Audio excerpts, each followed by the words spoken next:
C'est Christ en tant qu'homme céleste qui est en ce moment notre préoccupation.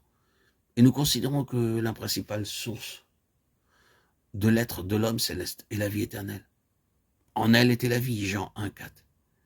Car comme le Père a la vie en lui-même, ainsi il a donné au Fils d'avoir la vie en lui-même, Jean 5,26. Il s'agit de la vie éternelle, de la vie divine, de la vie qui vient de Dieu. Un genre spécial de vie.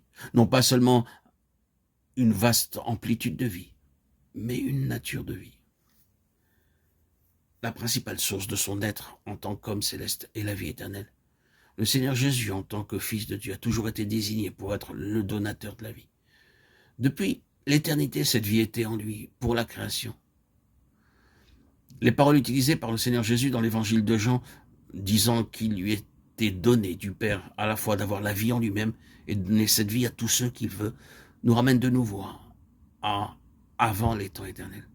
Ici, elle se rapporte à la rédemption, mais ce n'est pas là que commence la question de donner la vie, celle de l'intention de Dieu en relation avec la vie. Il nous est montré de façon imagée que tout au commencement, avant qu'il eût la chute, et donc avant qu'il eût une nécessité pratique de la rédemption, la pensée de Dieu était la vie éternelle. Et quand, pour l'homme déchu, il ferma l'accès à l'arbre de vie, il est censé agir ainsi sur la base suivante. Empêchons-le maintenant d'avancer sa main, de prendre de l'arbre de vie, d'en manger et de vivre éternellement. Genèse 3,22. Or, Dieu avait pris cette disposition. La vie éternelle était là dans la pensée et l'intention de Dieu. Mais cette vie éternelle était pour un certain genre d'homme, et l'Adam qu'il devint, étant séparé de Dieu, cessa d'être dans l'intention de Dieu, celui en lequel la vie éternelle puisse résider. Et ainsi, cela fut retenu. Elle fut maintenue dans le Fils, car l'arbre n'est sûrement qu'une figure de Christ. Quand nous parvenons à la fin des Écritures, l'arbre est à nouveau considéré Christ et l'arbre de vie. Christ est le dépositaire de cette vie.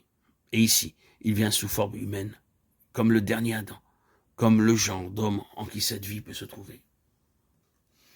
Maintenant, en union avec lui, par la rédemption, cette vie qui est en lui est déposée dans le croyant lui-même, non pas comme étant à part de Christ, mais en Christ, dans le croyant, et ne quitte jamais Christ.